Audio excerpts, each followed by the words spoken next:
Awuhlale nje usibonga Ngcobo okusha engingakwazi ngani zakwethu futhi singazange size sibuyele kunina sinitshele ngakho. Sawubona kuphi nokuphi lapho khona lo mbuzo njengamanje ubungelelayo yini Mathindo Cobus isinomzo umqomela amehlaka abanye abaqomela imali ukuthi wazi. Ngena kwethu ngabe usuku lakho lokuqala lancotho kulungile uphela subscribe button share uphinde comment. Kuna konke uma subscribe ayikho khamba usifosana ukuthi ube wena oqala ukuthola notification mase kufollow video phambili. Ngani zakwethu njengoba ke sazi sonke ukuthi ke sike sa report la njengoba sisho ukuthi ke usibonga Ngcobo engathi ungaphansi investigation kanti ke ususpend laphana Khuzani FM. Cha SABC uyayiqhelelanisa nalokho njengoba ukukhephile ngokusembaba ukuthi cha lokho engathi kusabalele kuyikhona okungamanga. Sesibala ke abantu ababekhiphile yiwona ke iGuluva TV nazinye namanye ama channel kanye ke nalo isolezwe elikhulukazi eningizimu Afrika laliqinisekisile ukuthi impela engathi likutholile ukuthi Sibonga Ngcobo akasasebenza ngaphansi kokhozi njengoba ke esamisiwe umiselwe ukuthi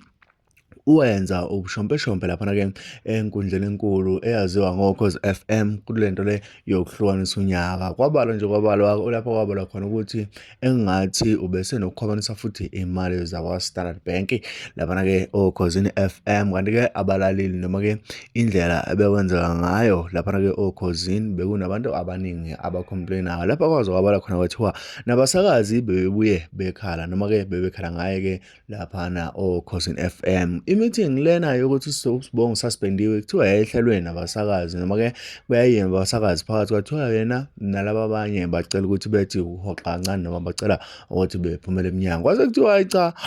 kwavezwa futhi kwathiwa hayi cha usibonga ucele ukuthi akayodla amakinati ekhaya impela uzobuye abizwe usangaphansi kwe-hearing. Cha bakethi ingane zakwethu uSABC uyayiqhelelanisa nakho futhi uthi uyiqhenya kakhulu ngokusonza noSibongi njengoba ke esebenza emsakazweni omkhulukazi emsakazweni kuyiwona osu-reache i-milestone. Makuthiwa ke umsakazo u-reache i-milestone chaza ukuthi umsakazo usuqede izinto eziningi ngaphansi kwa-SABC eminye umsakazo engakayiqedi engaphansi kwawo ke SABC. Ngane kwethu ngithi mina angodlulisele umbiko okuyiwona ophuthumayo noma ke umbiko okuyiwona obalekile njengoba ke sasike savela sasho ukuthi usibonga suspendiwe sasivele futhi sisho ukuthi cha uSABC uyayiqhelelanisa nalokho sikhiphile ke i-media statement ngaphandle umusho isikhathi sakho mntana sekhaya asihlangane nje kuma video amanye azolandela noma ke amanye azolandela kulula ke wenza into elula upressa usubscribe button ushare ucomment lapha sizuvo lakho ukuthi ngempela uthini wena